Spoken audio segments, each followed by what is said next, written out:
So guys, come back to this flight about a crosswind landing. So I just set up the wind.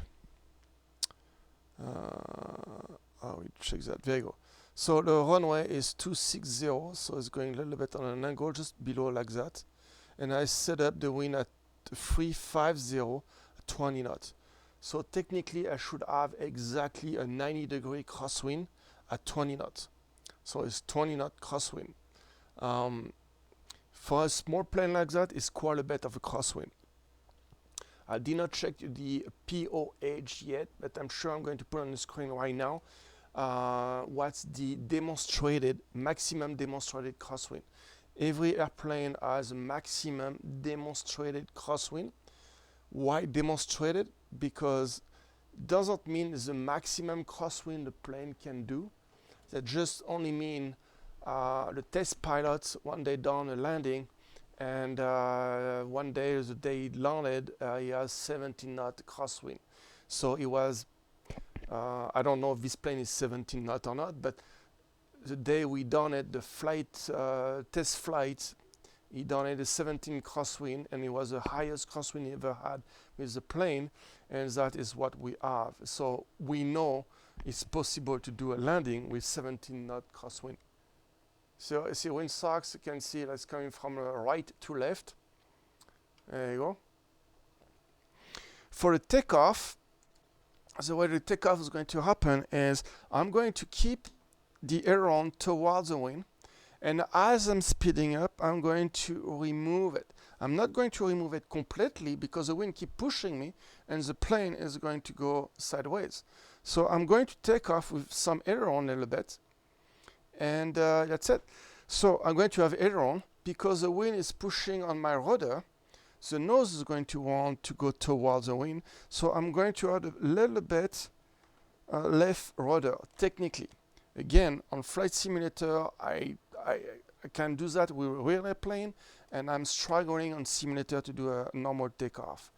So I'm going to leave that on, and hopefully it's going to work. Feet on the brakes, release the parking brake, full deflection towards the wind, release the brakes and add power. So see, nose is going to turn, there you go. It's turning right, so like I said, because the wind is pushing, a little bit left rudder, and I'm removing a little bit the controls. The plane is speeding up. I'm not removing everything, and now I'm taking off. There you go. Actually, it's the best takeoff I ever done on a Flight Simulator with crosswind. So here now I remove my rudder. I don't need to use my rudder anymore, and we see the plane is crabbing. The plane has an angle, so I'm flying in this direction, but the nose of the plane is there, and for landing it's going to be the same thing. So I do my normal takeoff. I'm about 65, push a little bit forward, get a little bit more speed, 400 feet. I'm going to do my turn. There you go. I do my turn. So now I have the winds come from behind me now, soon. That means the wind's going to push me away. So I don't want to delay too much. I'm going to keep turning to go directly to my base. And I'm going to get my flaps up. Don't need it. And I turn. Keep climbing. I need to get high pretty quick. There you go. That should be somewhere over there. 6 degrees. So it's kind of hard. I think I'm going more toward that way here. And same thing, the nose is pointing toward the wind. Okay, I'm going to reduce the power. I'm reaching my altitude. So because there's more wind, the power setting we had during no wind, it might be a little bit different. So here I'm trimming, and pass downwind. I'm going to get one flaps, get set up for landing, trimming a bit forward because it's pushing me up. There you go. Where am I? I'm gonna remove another 1000 RPM. Feel a little bit fast.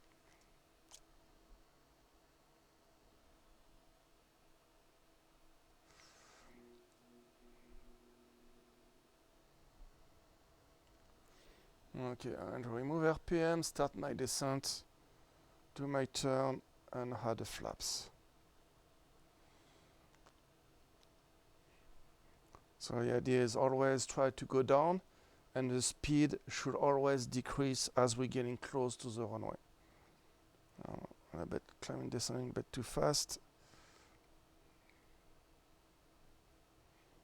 You see, I did not touch my power lever so far. Just before top of descent, I remove about 1000 RPM.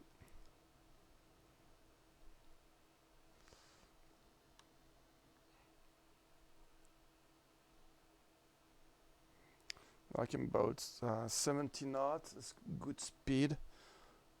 No point to get too slow right now. I'm going to turn final. I'm going to add another flaps. This is my final flaps. My airspeed is going to go down. Oh, I'm a little bit low. I didn't realize. Level off, and I'm going to add a little bit of power. Just maybe 1000 RPM might be enough. See the crabbing I got here? That is a good crab. So for landing, add a bit more speed. For landing, because if you begin on crosswind landing, start decrabbing now. You know, like I'm going to get left rudder and I'm going to orient the nose. But you see my control is turning toward the wings. That is to help me to, because the wind is pushing me. So now I have like a full rudder, and with the see full rudder, I have like maxed out here. There you go. Reduce a bit of power. And the aileron is what's bringing me back in the center of the runway. There you go. Like I have full rudder here. That really show. And now, oopsie, that's too much. So because it's windy, it's way more sensitive as well. So there you go. And when you get on the ground, watch out, the rudder. Well, it's not too bad for the first one.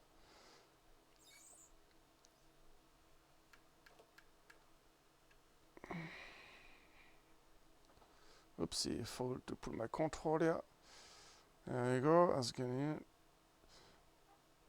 remove, can release the rudder without crabbing. I was doing other stuff and I didn't focus properly. Kind of like was not a very pretty takeoff. Speeding up at 67 about. So yeah, when you do the crosswind, like there's a lot of crosswind today. And definitively, I'm pretty close to the aircraft limit.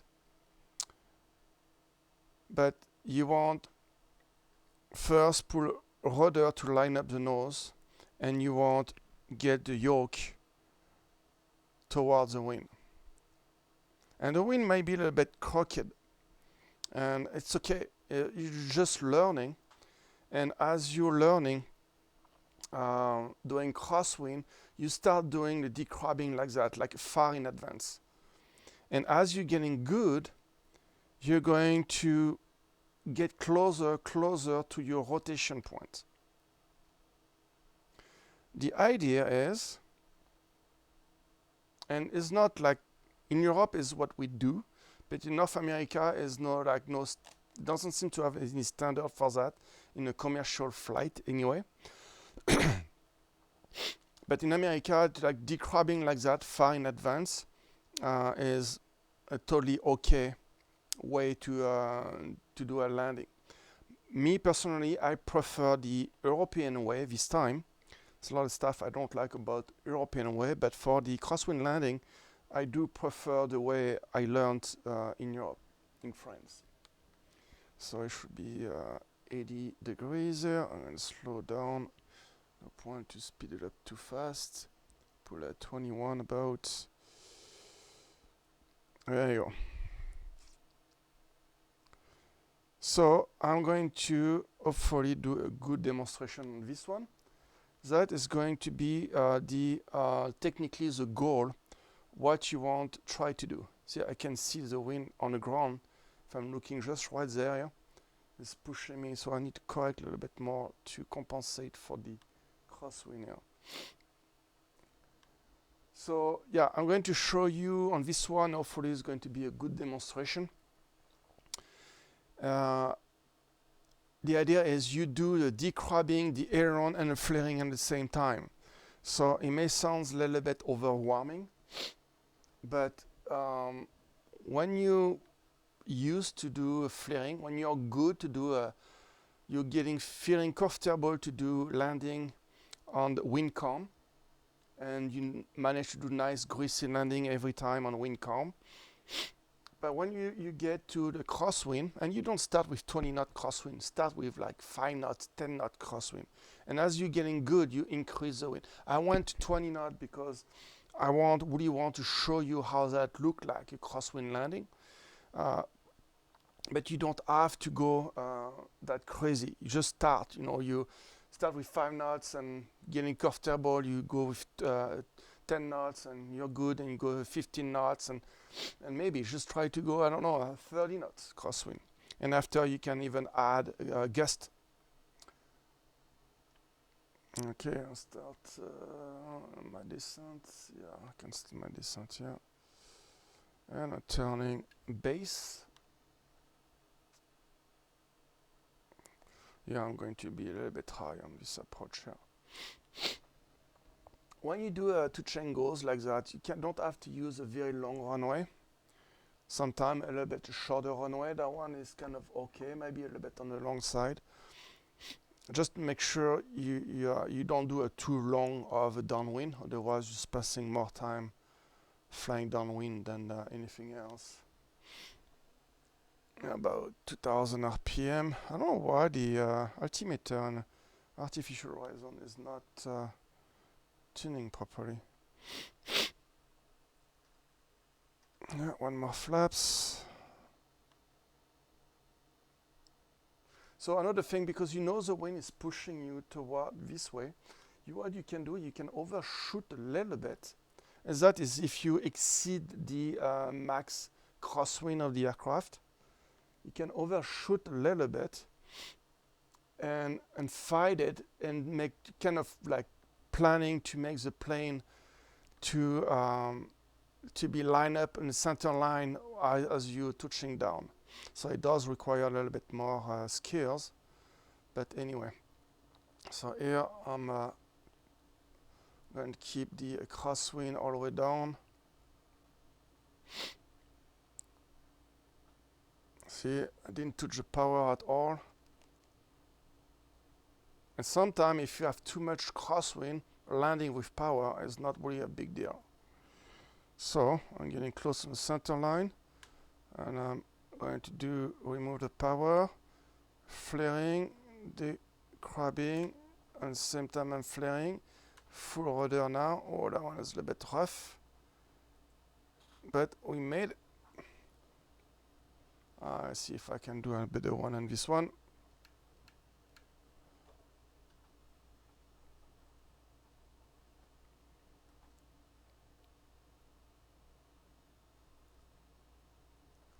There you go. Where is the rudder? Climb to 67 knots.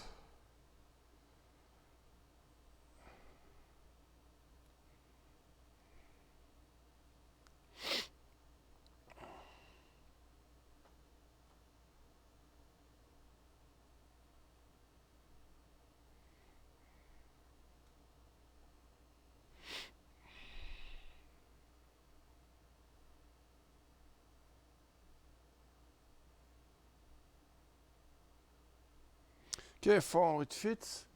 We pass the runway end and turn a crosswind leg. Oop, watch my speed. I'm dropping here a little bit too much.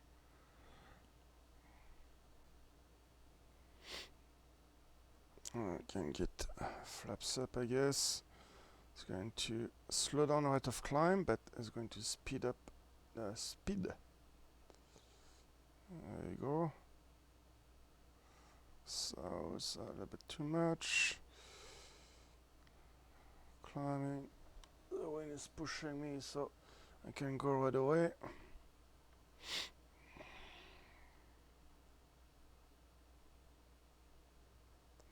Okay, arriving and cruising. So before trimming, I'm just removing power. Because just removing power, it may actually be just necessary. It may be just what I need for not trimming the plane. Because now I'm leveling off here, but the airspeed is going to probably increase. And if it's not increasing, and I need, see, I didn't even trim it yet. It's like almost perfect. That is good power management. I'll just do a light tweeting.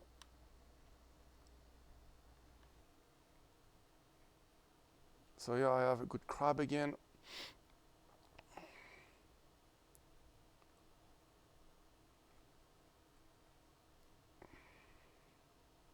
So it's easy to fight the crab if you don't pull any input on the rudder. As soon as you pull a rudder, that is where everything's getting hard.